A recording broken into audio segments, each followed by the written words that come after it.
that is so deep. There's a God consciousness that breathes through me. There's a power that I hold within me, that there's no church, there's no politician, there's nobody who can take this away from me, because you are just as powerful as the other person. And as you do that, you will find yourself expanding and growing and having a one-on-one understanding with this beautiful wind that's hitting me now in New York.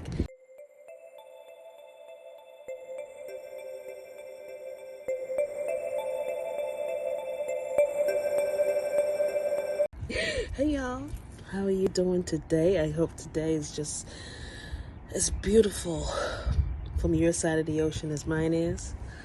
New York is looking pretty chirpy today. You can see spring, but you still feel the wind.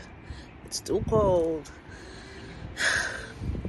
But looking at it, there's hope for another beautiful day. And it's Saturday, although it feels like a Sunday to me, because somehow the days got messed up for me this week. But you know what? Time sped by, so who knows? Yesterday I had the privilege in the evening, after battling a migraine the whole day, had the privilege of witnessing my sister and a couple other beautiful ladies give a message on Good Friday and the sacrifice of Jesus and what are you giving up for Lent. And it was absolutely magnificent, because every time we hear a Bible story, we should, I always, but I hopefully everyone else will find within that Bible story a reflection back to your life experience, and understand that everything that you're going through is not new, first of all, and you're really not walking it alone. You know what I mean? There is something, there is someone, there's an essence, there's a spiritual nature of consciousness that is walking you through everything that you're going through. You know what I mean? It's like the seasons. And I understand the concept of giving up something for Lent, but you know what I thought also? We should always be reassessing our closets. This closet of life, the closet of the thought systems that we're holding on to, the closet of the people that we have in our circle, our thought system of creativity, what we're doing now as a job. How do we feel about it? How does it make us feel? Is it coming from the heart? Everything we have in our closet, everything that resonates with us, and those that don't. And here's why I say that. I don't think we should only wait for a particular season to reassess a death and a rebirth of something. See, for me, in my spiritual experiences, I understand now that death is not something to fear at all. Jesus already took, and there's an atonement to us now with our one-on-one consciousness with God, which is so brilliant. This debt has already been paid for us. But going forward, the way I look at it is, how do you live day to day, not just a particular season? How do you reassess your life to make sure that you are walking aligned or in alignment to these living structures that Jesus left for us to follow, in that sense? Or whatever your modality, whether you're following Muhammad, whatever it is, because I have done enough research to know this, that all these ascended masters, although the language was spoken in a different way, and although the delivery was given in a different way, when you break it all down and dissect it, the message is the same thing. There's nothing different. It's talking about a higher power. It's talking about a consciousness of love and light and compassion and kindness. Every single one of these ascended masters spoke about this. And this is why I've separated myself from the separatism that is held in certain structures. But going back to the closet, I think we should always constantly be reassessing and throwing out the clothes, throwing out the thought systems, throwing out the people also that don't resonate with your life anymore. And here's why. The way life is set up, whether you want to accept it or not, there are some people who are going to be in your lives only for a period of time to take you through a particular period. Either it's somebody who you can probably call them enemy 101. I went through such a hard time with this person. They abused me. They hurt me. They told me no. They're the ones who fired me. But if you should stop for a second and think about it, the way I now see things, and I think the way Jesus wants us to resonate with life is, no matter how much there's somebody who came in your life who you're saying, they're my enemy, they were so bad to me, They were there for a reason, for that particular time, to force your hand or let you feel like you're backing up against a wall, enough for you to evolve, enough for you to grow, enough for you to be at this next stage of your life. So when I think about it, we really don't have any enemies, because people who we call enemies are people who God really placed in our way in order either to deflect us, redirect us, or change the way we're thinking. You were going in a particular way and somebody's in your way and just stopping you to start this new plane. The car went in an accident, the plane crashed, whatever happened. But that was there. Although in that moment emotionally you feel that somebody's doing you wrong, it's really God, it's really Spirit, it's really your deeper consciousness that is redirecting you. And if you look at everybody, everything, every situation that you face this way as, okay, this is coming off kind of hateful, this is coming off kind of unkind, but you know what?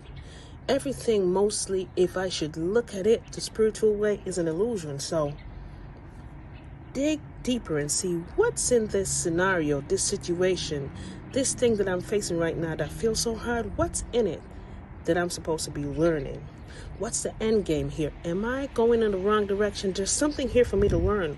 Why I am hitting rock bottom. There's something here for me to learn why I'm facing this sickness. There's something for me to learn why I'm going through this divorce. There's something for me to learn why I just lost my house. There's something for you to learn out of it. There's everything that you face in life. There's no mistakes. So instead of always looking at something and beating yourself up and thinking, the world is against me, the world is never against you. And there's nothing that is ever a mistake, no matter where you are, where you're standing right now in your life. As they said yesterday in this church, what are you giving up for Lent? What are you giving up for you? The consciousness that is you, the Jesus that breathes through you, these scenarios, these synchronicities that are happening around you. Are you folding up yourself somewhere under your blanket today, just being so regretful, saying you don't belong here? Because I can tell you, there's a reason why you are still here. There's a reason why you're still breathing. And it's so much, so deep. And even if you can't see it with your physical eyes now, if you allow yourself just to whisper a prayer for a second, you sure can feel it. So what are you giving up for Lent? And it should be a scenario that you don't only hold in this month, but you carry through for the rest of the year. Every single day of this year, you go through your closet and you reassess, what doesn't fit me so right anymore? What are the thought structures that I've been holding on to last month that's not resonating with me now? What are the things that I need to really take seriously in my life this moment that I'm not doing, and I need to change that out? Throw it out. Give it to somebody else and start just attracting to yourself new clothes, a new suit, a new thought system, a new way of going by. And slowly what you'll find that you're doing, you're letting go of the old trauma, and you're letting go of the whole old bitterness that held you back. You're letting go of this doubt because you didn't believe in yourself enough, because you're worried that what people are going to think if you decide to start this new business. You're worried about what people are going to think if you start to speak out against a particular thing or speak up for yourself.